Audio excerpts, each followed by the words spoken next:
High রে high, solar project. তো দিনের বেলায় বাতাস খাওয়ার জন্য একটা সোলার প্রজেক্ট করছিলাম 12 ভোল্টের ছোট। তো দেখেন এইখানে গাছগাছালি হয়ে সে সোলার প্যানেলের কোনো খোঁজ পাওয়া যাচ্ছে না সেই সোলার প্যানেলগুলোর। কারণ ওই যে বড় সেট আপ করার পরে এই প্যানেলগুলোর কথা ভুলে গেছি। এই জন্য আসলে আর কি কোন জায়গায় গেছে, এই দেখেন একটা প্যানেল দেখা যাচ্ছে, আরো প্যানেল আছে এখানে। 12 ভোল্টের 3 পিস প্যানেল আছে, 20 ওয়াট, 20 ওয়াট, 40 ওয়াট, একটা 10 ওয়াট, 50 ওয়াটের টোটাল প্যানেল আছে। তো দেখেন এখানে কোনো প্যানেলের অস্তিত্ব পাওয়া যাচ্ছে না। এই যে একটা প্যানেল দেখা যাচ্ছে এখানে, এই যে গাছগাছালির ভিতরে একটা প্যানেল দেখা যাচ্ছে, হয়তো এই যে দেখতে পাচ্ছেন আপনারা। এই একটা প্যানেলের খোঁজ দেখা যাচ্ছে।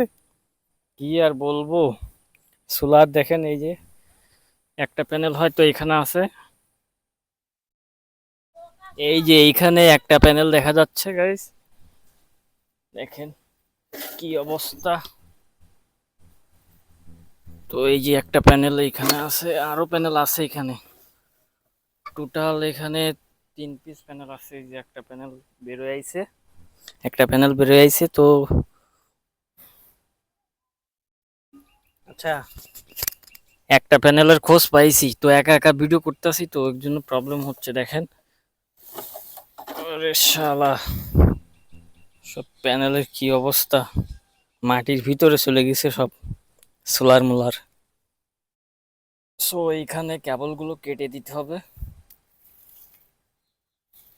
তা নাহলে বেরোবে না। এখানে জড়ানো আছে। এই যে একটা প্যানেল বেরো আসলো 20 ওয়াটের, এটা। সো একা একা ভিডিও করতে প্রবলেম হয়।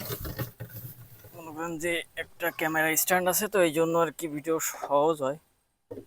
কি অবস্থা দেখেন প্যানেলের। এই যে 20 ওয়াটের একটা প্যানেল, আর একটা আছে 20 ওয়াটের। ওই যে দেখা যাচ্ছে, সেভাবে হয়তো দেখতে পারতেছেন না আপনারা।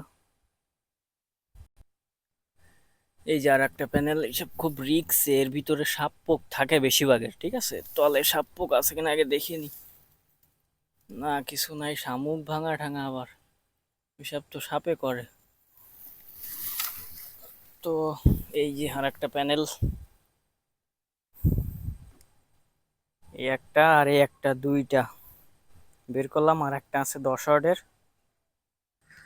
কেবলগুলো সব কেটে দিব, তা নাহলে প্রবলেম হচ্ছে। এখান থেকে কেবলগুলো সব কেটে দিব। আর একটা আছে 10 ওয়াটের, হয়তো এই যে দেখেন কোয়া নেই, দেখাই যাচ্ছে না। এই যে 10 ওয়াটের প্যানেলটা, ছোট একটা মিনি প্যানেল এটা। এটা বেশিরভাগ সবাই ইউজ করে। দেখেন ছোট্ট একটা মিনি প্যানেল, এটা সোলারের।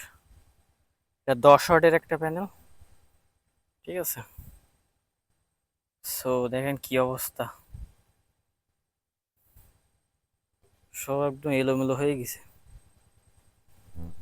তো 20 ওয়াট, 20 ওয়াট, 10 ওয়াট, 40, 50 ওয়াট।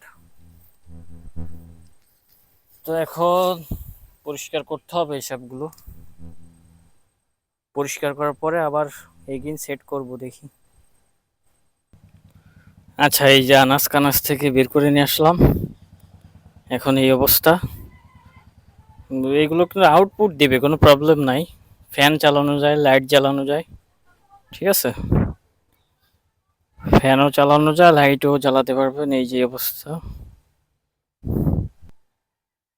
আচ্ছা, মাল্টিমিটার দিয়ে চেক করে দেখি এখনো কি অবস্থা। এই দেখেন এখনো 19 ভোল্টেজ দিচ্ছে, ঠিক আছে কিন্তু, ঠিক আছে। এটা থেকে 19 ভোল্টেজ দিচ্ছে।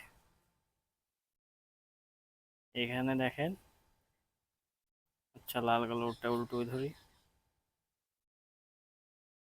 এই দেখেন 19.2 ভোল্ট দিচ্ছে, ঠিক আছে। 19.2 ভোল্ট দিচ্ছে কিন্তু এটাই।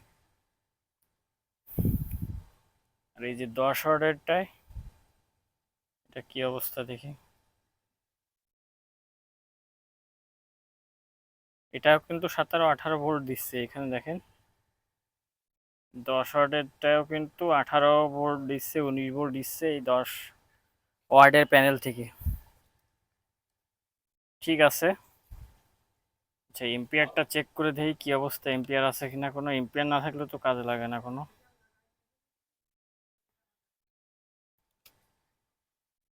এম্পিয়ারে সেট করে দিয়ে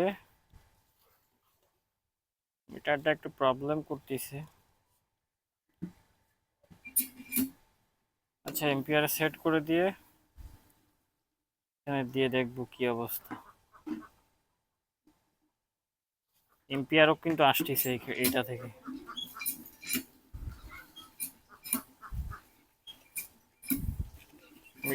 এই মিটারটা একটু প্রবলেম হয়ে গেছে।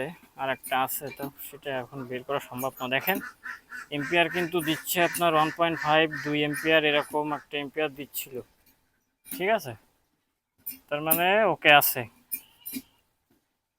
সো সবাই ভালো থাকবেন, বাই বাই, টাটা।